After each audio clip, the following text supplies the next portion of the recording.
आत्मीय भाइयों एवं बहनों, प्रणाम। पुस्तक युग की पुकार अनसुनी न करें, आपको पढ़कर सुना रहे थे। विषय प्रतिभाओं का लोक मंगल क्षेत्र में पदार्पण अनिवार्य है। विचार पंडित श्री राम शर्मा आचार्य जी के। पृष्ठ 147 से आपको आगे पढ़कर सुनाते हैं। साथियों, आज लोभ और स्वार्थ की अहंता और ममता की हवा बह रही है, पर यह हवा मात्र है। कुछ अग्रगामी लोग आगे आए तो दूसरी तरफ की हवा भी चला सकते हैं। बुद्ध के अनुयायियों ने उत्सर्ग की हवा बहाई तो लाखों युवक युवती यौवन और वैभव का सुख छोड़कर परमार्थ प्रयोजन के लिए भिक्षुणी का कष्ट साध्य जीवन जीने के लिए तत्पर हो गए। गांधी की आंधी चली तो आवश्यक कामों और रंगीन सपनों को पैरों तले कुचलते हुए लाखों मनस्वी जेल यातनाएं और फांसी गोली खाने के लिए चल पड़े। हवा स्वार्थ की भी हो सकती है, परमार्थ की भी। स्वार्थ के कोलू में जिस बुरी तरह पिलाई पिशाई होती है, परमार्थ की रीत नीत उससे कुछ सरल है, सस्ती ही पड़ती है। लोग समझते भर हैं कि वे संकीर्ण स्वार्थ सिद्ध में लगे हुए सुखी हैं।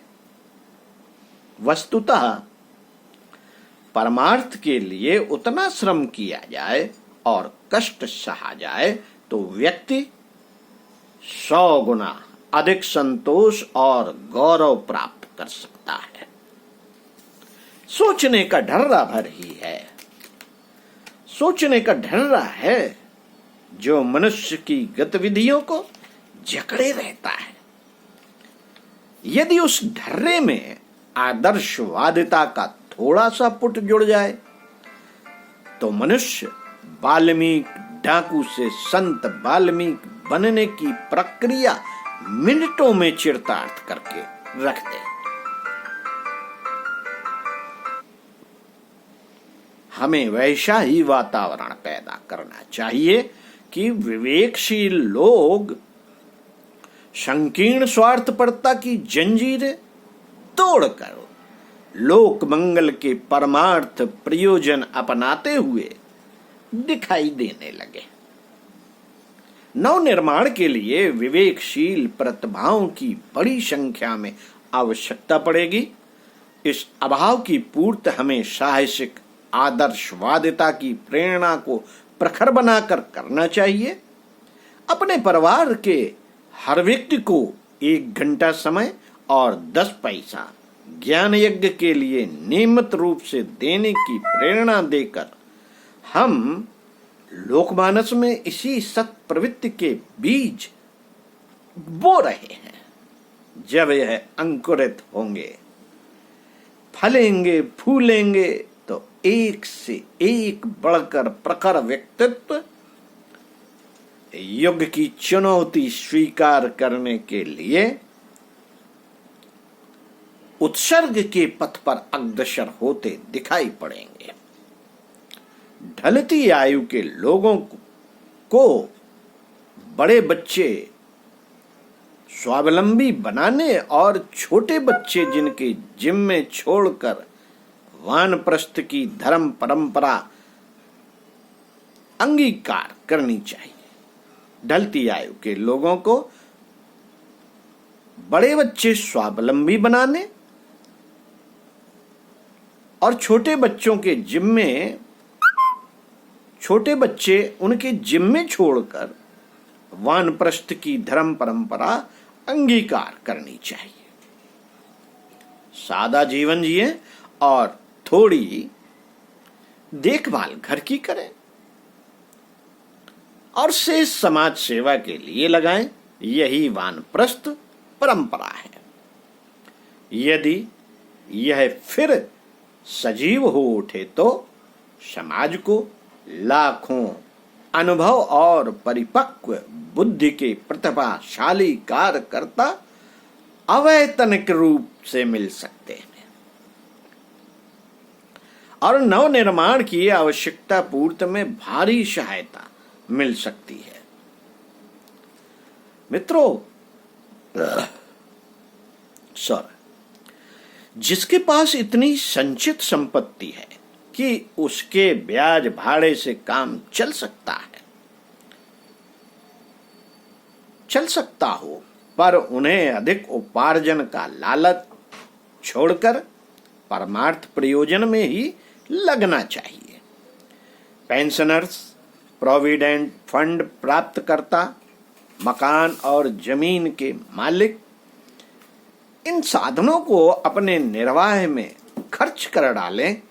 यह न सोचें कि जो जमा पूंजी है उसे बेटे, पोतों या संबंधी रिश्तेदारों को देकर जाएंगे और मरते दम तक अपनी हड्डी घिसते रहेंगे। यह लालच और मोह किसी व्यक्ति की मनोभूमि की क्षुद्रता ही सिद्ध करेगा। भले ही वह पाठ पूजा की लकीर पीट कर अपने बारे में ऊंचे बातें सोचने लगे हों, हमें अध्यात्म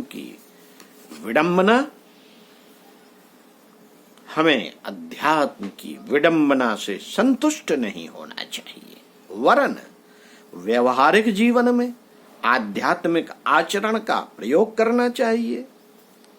यह लालच और ममता को घटाने और परमार्थ प्रयोजनों में तत्पर होने से ही संभव हो सकता है।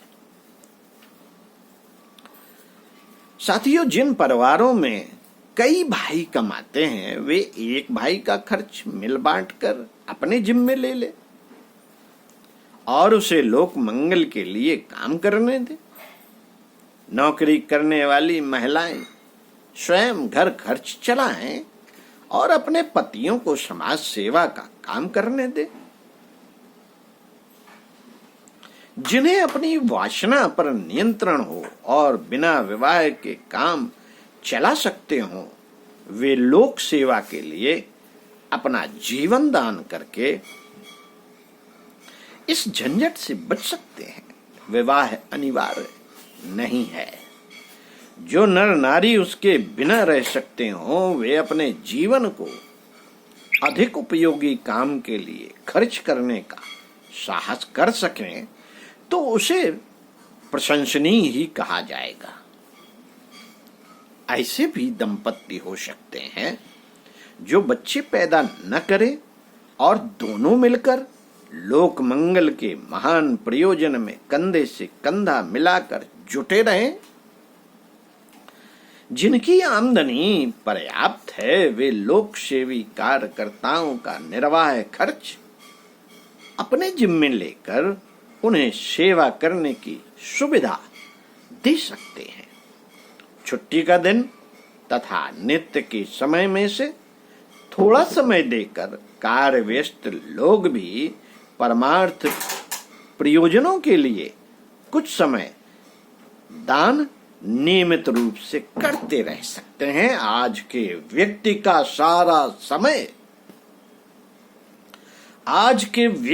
सारा समय उचित आवश्यकताओं की पूर्ति में ही नहीं लगता, उसे तो कम समय में भी पूरा किया जा सकता है।